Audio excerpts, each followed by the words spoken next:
Καλησπέρα σας. Καλησπέρα σε όλους σας. Good afternoon, ladies and gentlemen. Please reconvene. We're about to start the final panel of this very interesting two-day conference with an issue of top priority. And we put it at the last panel because we needed to be able to sustain your interest unabated until the end. And the most interesting issue of this panel is that we've been hearing a lot about the importance of Greece re-energizing and re-emerging its hydrocarbon sector, and that would be a crucial part of its economic redevelopment, especially after the memoranda and the austerity packages would be finished. So it would be very interesting to hear the panel of speakers who represent not only the main champions, the main players of the current stage, that is basically Hellenic Petroleum and Energy and Oil and Gas, but also the European point of view as is expressed from Mrs. Niki Dzavela, who prepared the roadmap to 2050 for the European Union through its position and its work in the Itre Committee, the Commerce Committee, and Energy Committee in the European Parliament, but also to be able to complete this panel by, of course, the participation from senior government officials who are the actual people who are implementing this policy of rebirth of the Hellenic hydrocarbon sector and how important that would be, and also to talk about issues of unconventional energy and unconventional hydrocarbons, which are important, very important in the US, but could be also important for Greece and for Europe. So it is my distinct pleasure and honor to be able to mediate in this panel, and I would like to call to the floor Dr. Niki Dzavela, as a member of the professor. No. Well, for me, I'm not a professor, I'm not a doctor. I'm a member Not of yet. the European Parliament. And that was the second. The member of the European... I'm an academic. I have to put academic first. That's why. Academic disturbances. A member of the European Parliament, the rapporteur of the Energy Roadmap 2050, as well as shale gas reports for the European Parliament. Would you please take the floor? Thank you. Thank you very much.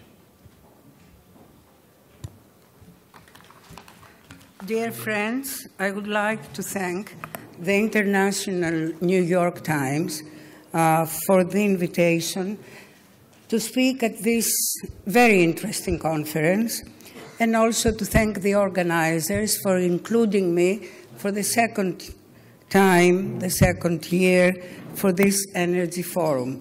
Being a politician, I will refer to the political aspect of the topic of the panel, since we have 5 extinguished gentlemen who have the technical knowledge of the topic. For many years, Greece's potential for hydrocarbon exploration and exploitation was something of a myth. However, in the past year, the government has taken the necessary steps towards turning this myth into reality. At the European People's Party conference they had in Dublin 2 weeks ago, it was the first time that the European People's Party, the biggest political party in Europe, referred steadily and officially about the hydrocarbons being found in southeastern Mediterranean, something that had never been in the past before. This, I think, gives us quite a responsibility. It is important for Greece to stress that we continue to act methodically, strategically, and with realism when it comes to the development and exploitation of its resources. We have to exhibit to the world that we are a well-organized state, so we can take up this huge task. From the European Union, despite the fact that our relations have been overshadowed by the comings and goings of the Troika, there are positive messages coming from Brussels. From my own experience as the European Parliament's rapporteur on the report for an energy roadmap to 2050, and also I was the rapporteur for the European Parliament for the shale gas, I have a duty to remind people that it was through these two reports that the European dimension and significance of Greece's deposits was recognized through the 2050 roadmap report, and second, the shale gas report that I had, the honor to be the rapporteur. It was a report that hadn't been passed through the Parliament for 15 years. The Parliament was rejecting to unconventional fossils exploration and exploitation within the European member states. It was quite an achievement, and this is, we have to count for this to a Greek MEP, which is myself, that we overpassed it, and now we can talk in Europe the last 2 years about unconventional energy resources. It was the first time in the report 2050 energy report that Greece's issue of exclusive economic zones was mentioned and voted by a European institution. Thus, our country has been able to move ahead with a strategy, knowing that it is supported by Brussels.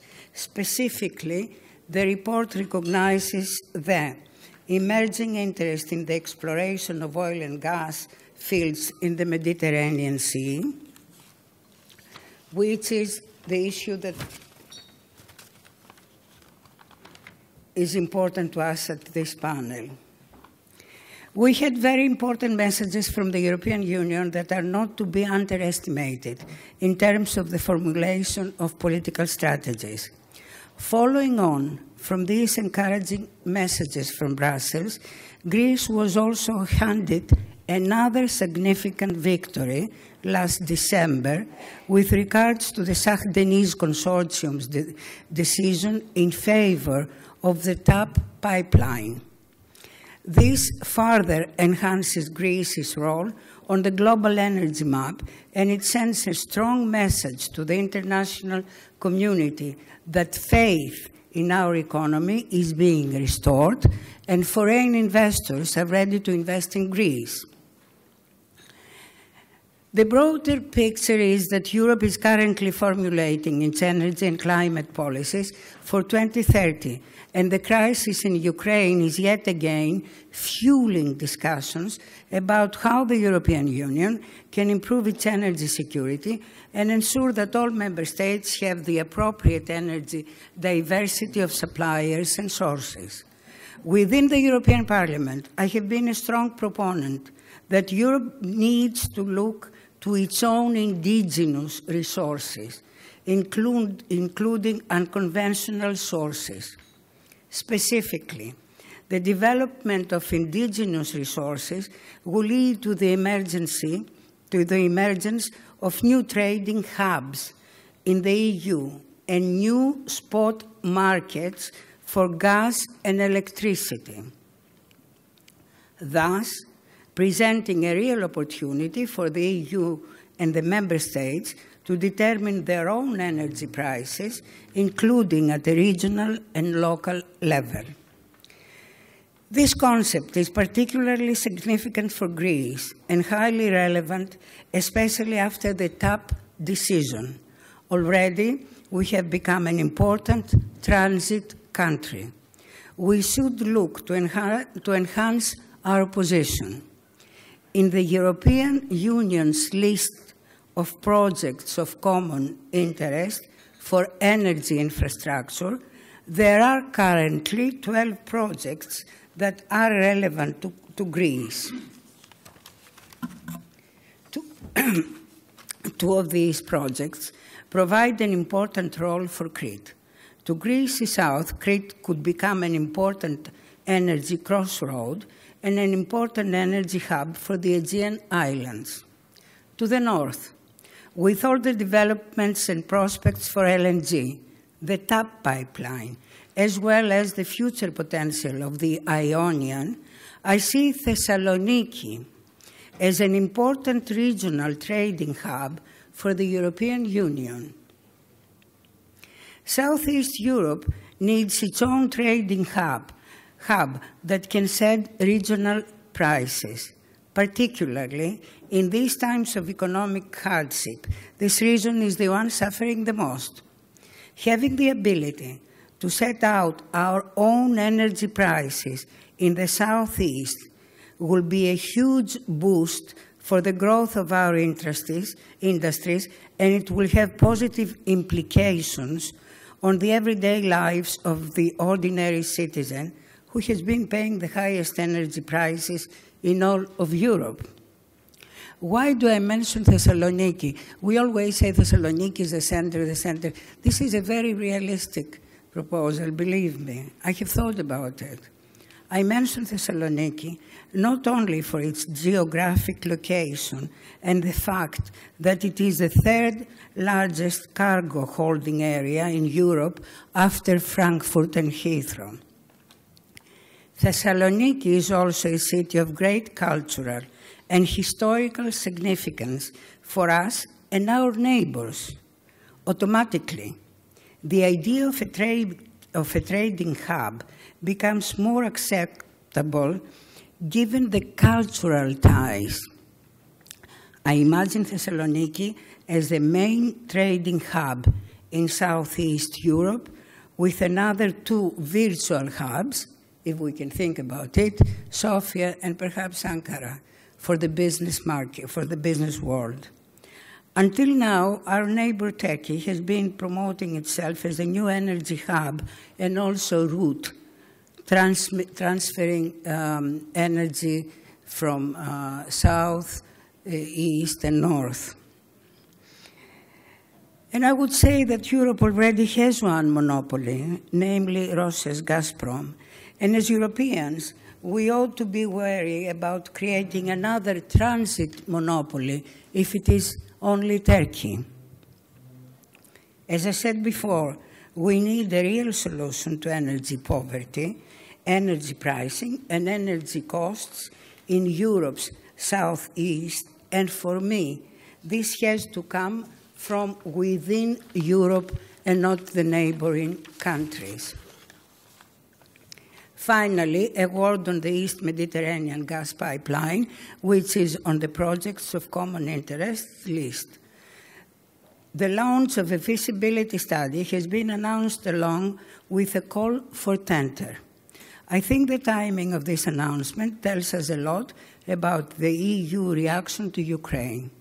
Now more than ever, the European Union understands the need for increased energy security and energy diversity, not only in terms of suppliers and sources, but also in terms of routes. Since the East Med gas pipeline has only been examined in terms of potential sources from Israel and Cyprus, I would like to add that any feasibility studies that will be undertaken should certainly include the potential of gas from Greece, and more specifically, the deposits south of Crete. We need to link Greek hydro to the developments in the Eastern Mediterranean. If the optimism surrounding Greece's energy potential are translated into real concrete actions and results, then this will have an immediate influence on the decisions related to transport routes and the opening of new corridors. Let's see, looking at the future, for example, we have the southern corridor and we could have the southeast corridor. Within this speech, I presented you the political aspect of the topic, but I included in this the visions that I have as a politician. There is a hope for Greece. Energy may be the hope, and as it was said by our dear professor yesterday, Grexit can become Grenergy. This is a hope and a full desire for us Greeks. Thank you very much indeed. Thank you, Mrs. Dzavela. Very interesting comments. I'd like to hold the attention that we should include into the planning of these pipelines, if they become commercially and technically possible, potential new oil and gas from Greece, especially to the south of Crete. In order to do that, we first must find them and to see how the industry is reacting to that. So I'd like to welcome to the floor Mr. Mathios Rigas, the Chairman and CEO of Energy and Oil and Gas, one of the 2 oil and gas companies in Greece who are actually searching and producing oil.